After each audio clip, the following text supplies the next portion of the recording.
Hola, soy la morfóloga Edith Martínez Martínez. Hoy vamos a estudiar la anatomía del conducto auditivo externo. El conducto auditivo externo es un conducto de 24 milímetros de longitud aproximadamente. Tiene forma aplanada de adelante hacia atrás y conduce los estímulos sonoros aéreos y lo amplifica de 10 a 15 decibeles.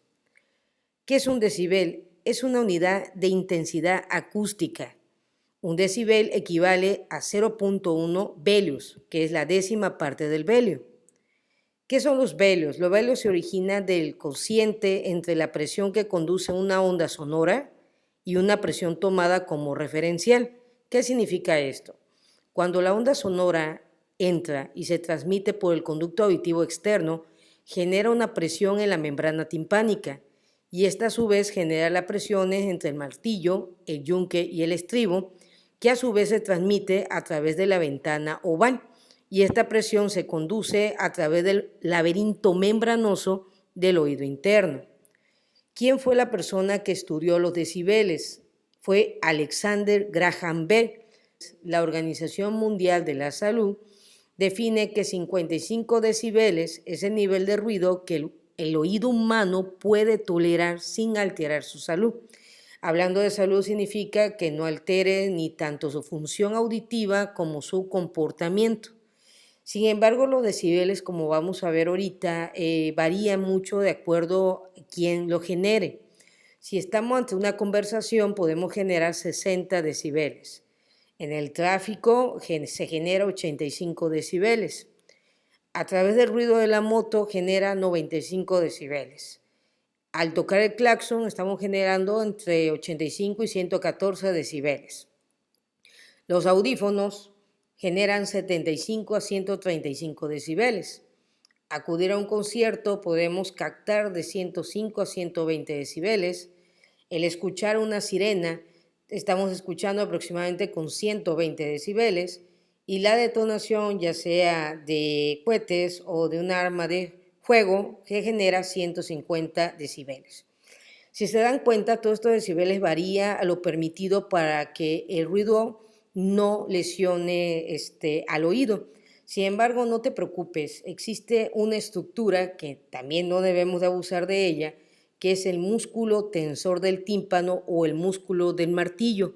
Este músculo permite disminuir la intensidad de los decibeles y esto también permite que la presión que vaya directamente hacia el estribo y hacia la ventana oval no sea una presión que pueda generar un daño al oído interno. Con respecto al revestimiento cutáneo del conducto auditivo externo, vamos para su estudio dividirlo en dos porciones, en una porción lateral y una porción medial. En la porción lateral, colega, vamos a encontrar sobre todo que corresponde a la piel, que es prolongación del fondo de la concha del pabellón auricular. Es una piel gruesa, rica en pelos y en glándulas sebáceas, pero sobre todo contiene una glándula sudorípara modificada que corresponde a las glándulas ceruminosas. Estas glándulas ceruminosas secretan el cerumen. El cerumen es un sebo que va a lubricar el conducto auditivo externo y permite que este cerumen otorgue la limpieza y humectación al oído. Sin embargo, este cerumen puede aumentar su producción y generar tapón de cerumen. Cuando el tapón de cerumen es reciente, se va a ver de esta coloración, pero si ya es tardío, se va a ver oscuro. Y esto se debe sobre todo por la oxidación que tiene el oxígeno con la superficie del cerumen. Cuando una persona se introduce un isótopo al oído, lo que hace es que desplaza el tapón hacia la parte profunda del conducto auditivo externo, generando, lógico, una obstrucción del conducto y disminución de la agudeza auditiva. Con respecto a la porción interna del conducto auditivo externo, tiene una piel diferente. Es una piel delgada, acuérdate que la porción externa fue gruesa, y en esta piel delgada se puede apreciar crestas paralelas de forma circunferencial que rodean a la membrana timpánica sobre las paredes del conducto auditivo externo. Vemos en esta imagen a los vellos que se van a encontrar en el conducto auditivo externo, que son numerosos en la porción externa. También observamos secreciones de las glándulas ceruminosas. Acuérdate que las glándulas ceruminosas son glándulas sudoríparas modificadas. Y observamos que aquí estamos viendo una intervención que es una limpieza del conducto auditivo externo con el objetivo de poder quitar el tapón de cerumen que está obstruyendo la agudeza auditiva de esta estructura anatómica. Sin embargo, ¿por qué se forman la mayoría de los tapones ceruminosos? Miren, en las personas adultas las glándulas ceruminosas se hipertrofian, crecen, lógico, como su nombre lo dice, de tamaño y genera mayor producto que sería en este caso el cerumen. Hay muchas personas que utilizan el agua oxigenada y no deberíamos porque esta cambia el pH del conducto auditivo externo y puede en este caso ocasionar una proliferación bacteriana y una otitis externa aguda. Por tal motivo se te recomienda extraer el tapón si puede a través de instrumentales especial o hacer un lavado del oído con agua estéril o solución fisiológica. ¿Cuáles son las porciones del conducto auditivo externo? El conducto auditivo externo tiene una porción fibrocartilaginosa que estamos observando en esta imagen. Esta porción corresponde a 2/3 partes del conducto auditivo externo y sobre todo es la continuación del cartílago de la base del tragus y del orificio del conducto auditivo externo. Con respecto a la porción ósea, corresponde una 1/3 parte y esta es una estructura ósea que se relaciona con el hueso temporal en la porción de la roca o petrosa del temporal. Mide aproximadamente esta porción 16 milímetros de longitud y aquí podemos observar a la región temporal, en otra palabra el hueso temporal. Vemos la escama del temporal, el arco cigomático, la porción mastoidea y la porción timpánica. Miren, esta porción ósea tiene 2 cisuras o suturas que se pueden delimitar fácilmente. La sutura anterior se llama sutura tímpano-escamosa o de Glaser, es esta aquí, que estamos observando, que es la que va a unir la porción de la escama del temporal con la porción auditiva de la región temporal. Y la otra sutura, colegas, es la sutura tímpano-mastoidea, es esta de aquí. Une la porción timpánica o auditiva del temporal con la porción mastoidea. Esta sutura, tanto la anterior como la posterior, son los límites de la porción ósea del conducto auditivo externo. El conducto auditivo externo tiene curvaturas. Se originan en la parte profunda de la concha y terminan en la membrana timpánica. Para su estudio vamos a delimitar la porción fibrocartilaginosa y la porción ósea. La primera es la curvatura del tercio lateral, tiene forma de una S alargada. Su dirección es hacia abajo, hacia adentro y hacia adelante. Y es una pequeña curvatura que es cóncava hacia atrás. La curvatura del tercio medio es una curvatura amplia, pero cóncava hacia adelante. Si vemos, esta tiene concavidad anterior y esta tiene concavidad posterior.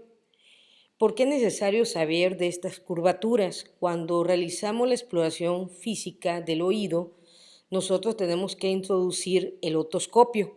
El otoscopio tiene un cono. Si nosotros no cambiamos estas curvaturas, podemos golpear el otoscopio con las paredes del conducto auditivo externo y generar dolor.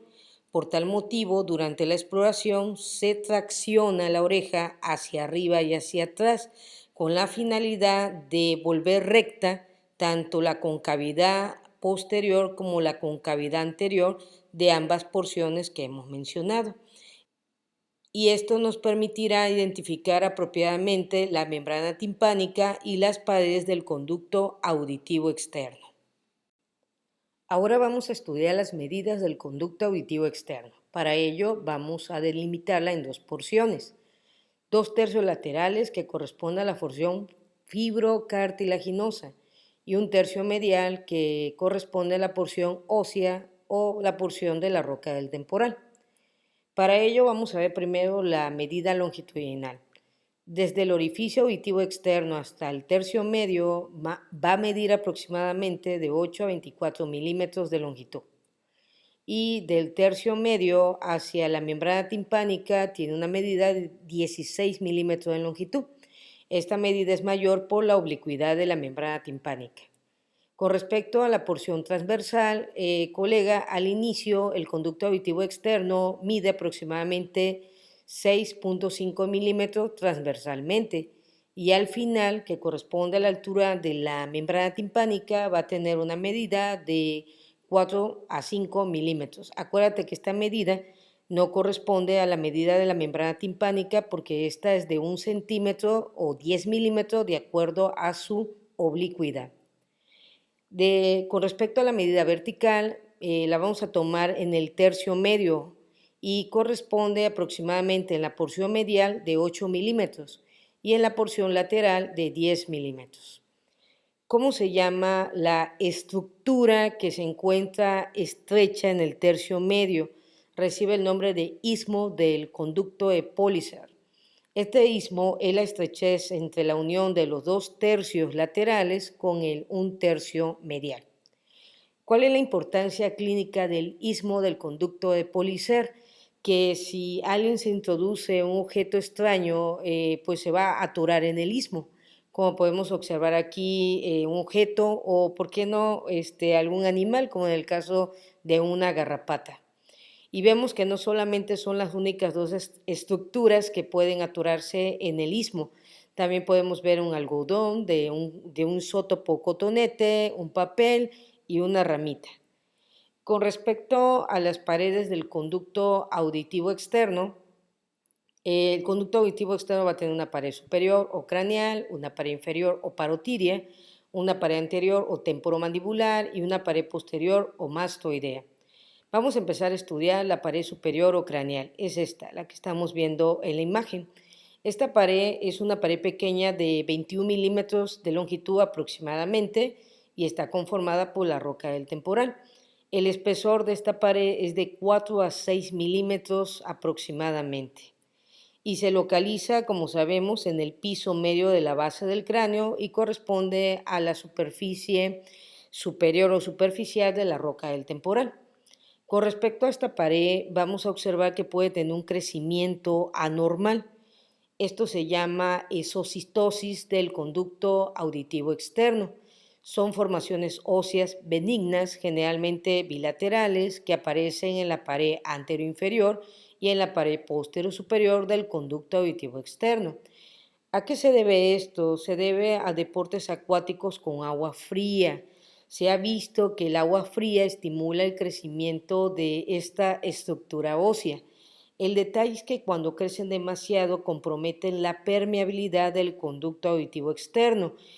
Uno, disminuye la agudeza auditiva. Dos, si bien un tapón lógico ceruminoso puede obstruir fácilmente el conducto auditivo externo. Y tres, es proliferación de bacterias, por lo tanto puede generar una otitis externa aguda. Y como ya mencionamos que esta pared es muy delgada, se puede, lógico, perforar la pared y estas bacterias migrar al piso medio de la base del cráneo y originar meningitis bacteriana. Con respecto a la pared inferior, aquí vemos la pared inferior o pared parotidia, es una pared extensa, como lo vemos en la imagen, y es una capa ósea de 27 milímetros de longitud y se relaciona con la extremidad superior de la glándula parótida. Acuérdate que la glándula parótida es una glándula salival o salivatoria, junto con la glándula sublingual y la glándula submandibular. La pared anterior o pared temporomandibular es una pared que, como podemos ver aquí, está señalada. Es una capa ósea de 27 milímetros de longitud. Se relaciona con la articulación temporomandibular. Aquí vemos la cavidad glenoidea del temporal y el cóndilo de la mandíbula. Se palpa a nivel del cóndilo de la mandíbula y la cavidad glenoidea antes mencionada y podemos observar que esta pared anterior o del conducto auditivo externo puede fracturarse cuando la mandíbula, su cóndilo choca con esta pared en caso de un golpe directo sobre el cuerpo de la mandíbula. y ocasionar fractura y lesiones en la articulación temporomandibular. Ahora vamos a ver la pared posterior mastoidea. Acuérdate que este es el orificio auditivo externo y esta es la porción mastoidea. Es una capa ósea de 22 milímetros de longitud. Se relaciona con las celdillas mastoideas. En la profundidad de esta pared vamos a encontrar la tercera porción o porción descendente del acueducto de Falopio o conducto de facial, y en ese conducto en su interior va a tener el nervio facial y la arteria estilomastoidea. Estas estructuras las vamos a estudiar con mayor detalle en oído interno. Entonces aquí identificamos, colegas, el orificio auditivo externo, la porción timpánica y la porción mastoidea. Acuérdate que esta es la cisura o sutura tímpano-mastoidea. Con respecto a esta porción, hay una patología que se llama mastoiditis aguda. Aquí la observamos en estos pequeños, es común en niños, pero también se puede dar en adultos. Vemos una tumoración, una zona hiperémica, dolorosa, de color roja, abultada, que el paciente, si ya es de mayor de 4 años, refiere mucho dolor. Si no, podemos verlo en los pequeños, el abultamiento. ¿Qué significa esto? Que desafortunadamente ha migrado bacterias del oído medio a la región mastoidea, y el crecimiento de esta región desplaza la pared posterior del conducto auditivo externo hacia adelante. Y podemos observar que la infección se aloja en toda la apófisis mastoides. A través de esta imagen vemos la mastoiditis, cómo va lesionando las estructuras óseas de la porción mastoidea y, lógico, compromete al oído medio y al oído externo. Puede perforar el piso medio de la base del cráneo y originar meningitis si no se da un tratamiento oportuno, con antibiótico y vigilancia neurológica con el paciente. Sin embargo, uno de sus tratamientos es el tratamiento quirúrgico y consiste en extirpar las celdillas aéreas o mastoideas. Así como el conducto auditivo externo tiene paredes, ya mencionamos que tiene pared anterior, posterior, superior e inferior, también tiene extremidades. La extremidad externa está formada por el orificio elíptico que delimita al orificio auditivo externo. Se comunica con el fondo de la excavación de la oreja y su eje mayor es oblicuo hacia abajo y hacia atrás. Aproximadamente tiene una medida de 10 milímetros verticalmente y transversalmente de 6.5 milímetros. Con respecto a la extremidad interna, colega, esta está cerrada por la membrana timpánica que va a separar el conducto auditivo externo del oído medio. Y se presenta esta membrana una oblicuidad hacia abajo, hacia adentro y hacia atrás. ¿Quién irriga al conducto auditivo externo? El conducto auditivo externo, su porción fibrocartilaginosa está irrigada por la arteria temporal superficial, que la vemos aquí, y la arteria auricular posterior. Aquí vemos la arteria auricular posterior. Acuérdate que la arteria auricular posterior pertenece a la arteria carótida externa y aquí vemos la arteria temporal superficial. Con respecto a la porción ósea, que podemos observar aquí, va a estar irrigada por la arteria auricular profunda, también conocida como timpánica, que es rama de la arteria maxilar interna. Y aquí observamos a la arteria maxilar interna y esta arteria pertenece a la arteria carótida externa. ¿Quién drena las venas del conducto auditivo externo? La porción fibrocartilaginosa, todas las venas de esta zona va a parar a la vena yugular externa, son sus afluentes. Y la porción ósea va a drenar al plexo venoso de la vena maxilar interna. Aquí la observamos, colega. Esta es la vena maxilar interna y hace un plexo venoso, y en este plexo es donde va a drenar las venas de la porción ósea del conducto auditivo externo. Con respecto al drenaje linfático, el drenaje linfático lo vamos a dividir en dos. Los vasos linfáticos anteriores o superficiales van a ir a los ganglios linfáticos preauriculares y los ganglios linfáticos posteriores o profundos van a drenar a los ganglios linfáticos parotídeos profundos y los ganglios que acompañan a la vena yugular externa y el borde anterior del músculo esternocleidomastoideo. Con respecto a la inervación sensitiva del conducto auditivo externo, la porción lateral va a estar inervada por el nervio auricular temporal, rama del nervio mandibular, tercer hijo del trigémino. La porción media va a estar inervada por el nervio facial y la porción interna por el nervio auricular, rama del nervio vago. Aquí podemos observar en esta imagen cómo es la distribución de la inervación del nervio trigémino a través del nervio auriculotemporal, del nervio facial y del nervio vago a través de su rama del nervio auricular. Hay un signo en clínica que lo otorga el nervio facial y el nervio trigémino y se llama signo de Hinsenberger. Este signo es un signo de hiperestesia. ¿Qué significa hiperestesia? Un dolor exagerado en la porción posterior inferior del conducto auditivo externo, en los sitios que inerva el trigémino y el facial. Cuando vemos este signo, tenemos que pensar en un neurinomas acústico. ¿Qué es un neurinoma acústico? Un neurinoma acústico, colega, es un tumor benigno que crece de las células de Schwann de la rama superior vestibular del octavo par craneal. Este tumor crece demasiado que va comprimiendo todas las estructuras adyacentes y una de esas estructuras corresponde al nervio trigémino y al nervio facial en su paso por el tallo cerebral. Por tal motivo genera un dolor en la entrada del conducto auditivo externo y en su tercio medio. Y aquí podemos observar el tumor que se ve en esta imagen. Aquí podemos ver el tumor que se llama neurinomas acústico, que ya te platiqué que es un crecimiento anormal de las células de Schwann de la rama superior del nervio vestibular. Otro reflejo que vamos a encontrar es el reflejo tuxígeno. ¿Qué significa esto? El nervio auricular a través del nervio vago va lógico inervar la extremidad interna del conducto auditivo externo. A este nervio auricular es una rama del nervio de Arnold, del nervio vago. Y cuando nosotros hacemos una limpieza del conducto auditivo externo o se introduce algún objeto, puede estimular esta porción que estamos señalando y generar tos. Por eso aquí te identifico dónde está inervando el nervio vago.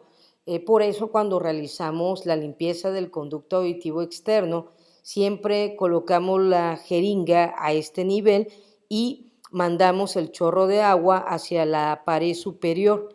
De esta forma, al mandar hacia la pared superior, evito que el agua se friccione sobre la superficie interna y piso inferior y anterior del conducto auditivo externo y genere tos en el paciente.